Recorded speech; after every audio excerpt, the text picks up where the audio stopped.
You might hear the news about all the ICE agents quitting in droves. I want you to go ahead and Google ICE facility attacked in Texas.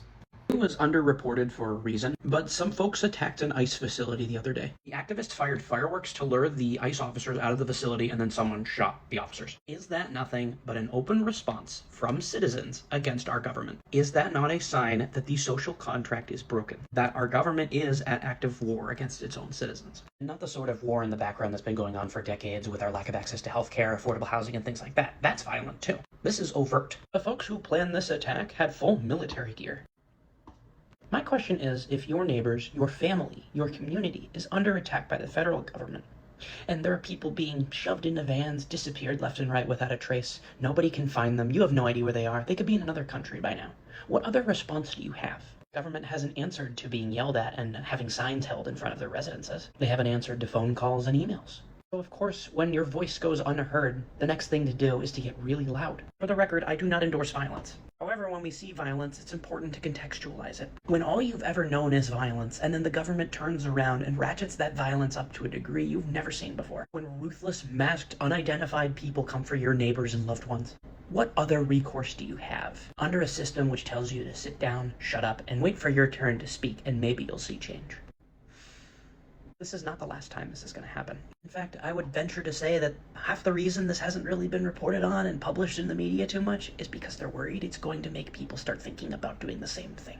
And if this incident and that potential domino effect isn't a sign of the very precarious place the American empire finds itself in at the moment, well, I don't know what else to tell you. The deterioration is quickening. And some of us might have to learn some skills we didn't imagine ourselves learning. Friendly reminder, if you claim to be peaceful but are incapable of causing harm if you need to, you're not peaceful, you're harmless. Miyamoto Musashi once said, it's better to be a warrior in a garden than a gardener in a war. So, if you're peaceful, but you don't have a way to defend yourself, let's change that. This is called a bow staff. They're about 6 feet tall, and they're one of the best self-defense tools you can find, and they're about 30 bucks. And before you say you don't have one, you don't need one. Use a broom. It's about the same height, almost as strong. I'm going to show you a simple strike you can do with both your left or your right, depending on which hand you are most dominant in. I would personally recommend that you get comfortable with both because it'll make you a little bit more versatile. God forbid you ever need to use this.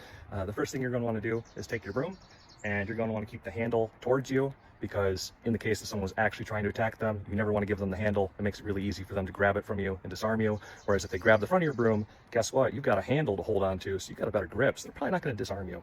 The next most important thing is grip. So say that we're going to lead going this way. You want your forward-facing arm with your palm under your broom, and you want your back hand above. And the reason why is because if I strike and someone tries to pull it forward, I have this hand back here to push back down. Whereas in the same turn, so it's always going to be safe, and then also as you're striking, it comes down, okay? So it goes like that. Always want it to go like that. And it's really important to remember with bow staffs and any of this sort of technique, it's not about strength. The power of this is all in the speed. So you don't need to be a big guy to do a lot of damage. It's all speed and technique. The next most important thing is foot placement. So I'm going to show you this, but I want you to remember whichever side of your body you'll be swinging the broom with, you want that leg to be back, and you want the other one forward. This is partially for balance, partially to block your uncovered side, because people aren't going to attack the broom side, they're going to try and attack the other. And I'm going to show you this, but I also want you to see that when I do it, the broom will come into my armpit. If it comes in your armpit, that's fine. If it clips you, sorry, you might have to adjust your hands a little bit, but here's what you got to do. Remember, front hand under, back hand above, okay? So since I'm going with this side, I'm taking my right arm and my right side's up, right leg back. And all you gotta do, that.